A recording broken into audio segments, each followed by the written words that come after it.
إن الحمد لله نحمده ونصلي على رسوله الكريم أما بعد فأعوذ بالله من الشيطان الرجيم بسم الله الرحمن الرحيم.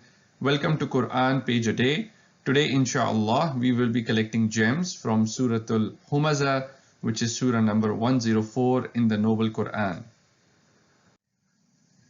Surat Al-Humazah is a Makki surah. The word Al-Humazah means the traducer, which means one who attacks the reputation of another by either slander or backbiting. This surah has 9 verses, and this was revealed in the period 613 to 616 AD. Many of the early Meccan people were greedy and stingy. They enjoyed talking about others. This surah criticizes them because of their bad conduct and cautions them about the severe punishment in the hereafter.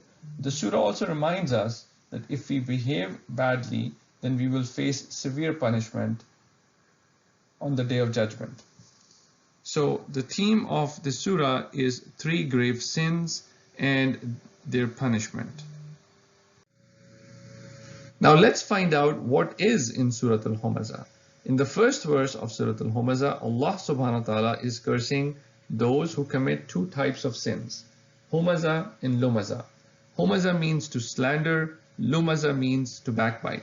Now slander is when somebody speaks ill of a person to his or her face. Backbite is to speak ill of a person behind his or her back.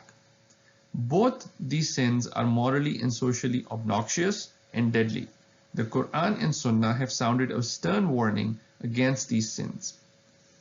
Now Allah subhanahu wa ta'ala is cursing in this verse. Now any cursing is bad, but when a curse comes from Allah, it is very scary because it will become real.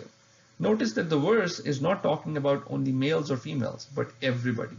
Both men and women can backbite or slander another person. The Quran wants to make sure that no one falsely accuses of any good person and gives somebody else a bad name. The second verse in this surah talks about another grave sin, which is miserliness or the selfish hoarding of the wealth. This verse refers to the love of and passion for wealth, which is accumulated and counted over and over again. There are other verses in hadith which bear testimony to the fact that amassing of wealth is not prohibited or sinful. This verse focuses on to say that anyone who accumulates wealth and does not pay his or her obligatory dues, or has greed for wealth that leads him or her to pride and arrogance, or has love of wealth that engrosses them in the hoarding so profoundly that they forget their religious obligations, is what is condemned here. Now Allah's curse is not against the simple counting of money, such as before or after shopping. The curse is also not about a business or a person who counts money or tracks his or her expenses.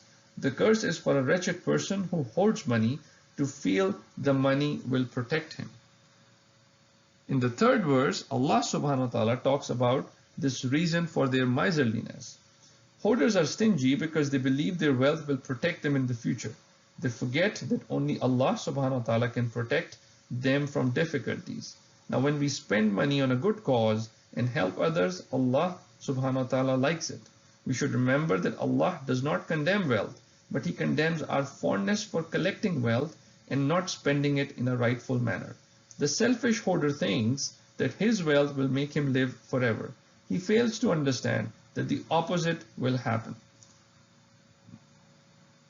and his wealth will not make him live forever. This idea is expressed by the first word in the next verse, kalla, where Allah subhanahu wa ta'ala is negating that this reason is not the correct reason.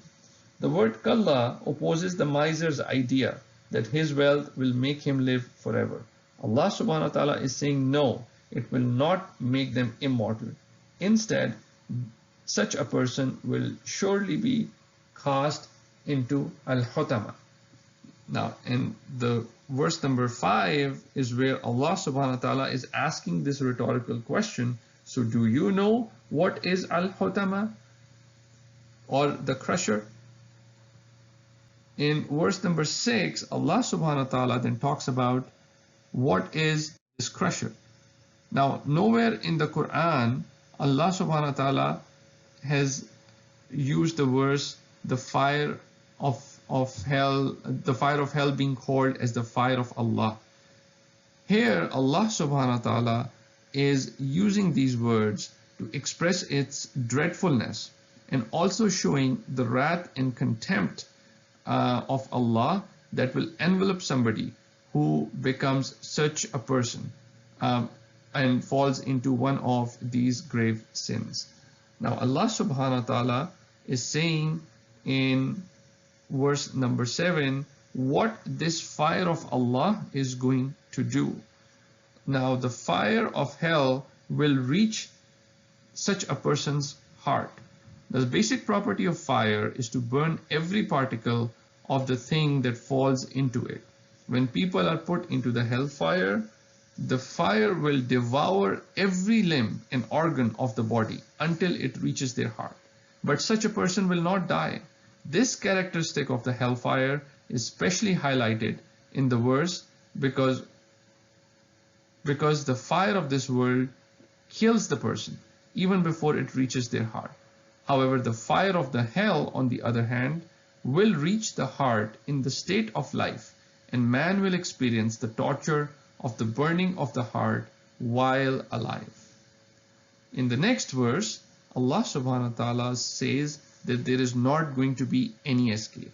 That is, after the culprits have been thrown into it, the hell will be closed in upon them without leaving any slit or any opening anywhere in order to choke and suffocate them. May Allah protect us from such a thing. And then in the last verse, Allah subhanahu wa ta'ala says that there is complete destruction for somebody, and there will be white columns that will surround them. It will be just like a prison for a sinner, where the sinner will be detained and their hearts will burn, and the fire will engulf them completely, and there will be no escape from the prison because the columns will originate from their hearts. So what are some of the lessons that we can derive and some of the self-check questions that we can ask ourselves? Do I indulge in slandering others? Do I backbite others? Do I like hoarding and dislike giving? Do I make a conscious effort to save myself from the fire of Allah? Do I make an effort to save my family and friends from the fire of Allah? May Allah subhanahu wa ta'ala enable us to fulfill the rights of the Quran. Subhanakallahumma wa bihamdika nashhadu an la ilaha illa anta nastaghfiruka wa natubu ilayk. Assalamu alaikum wa rahmatullahi wa barakatuh.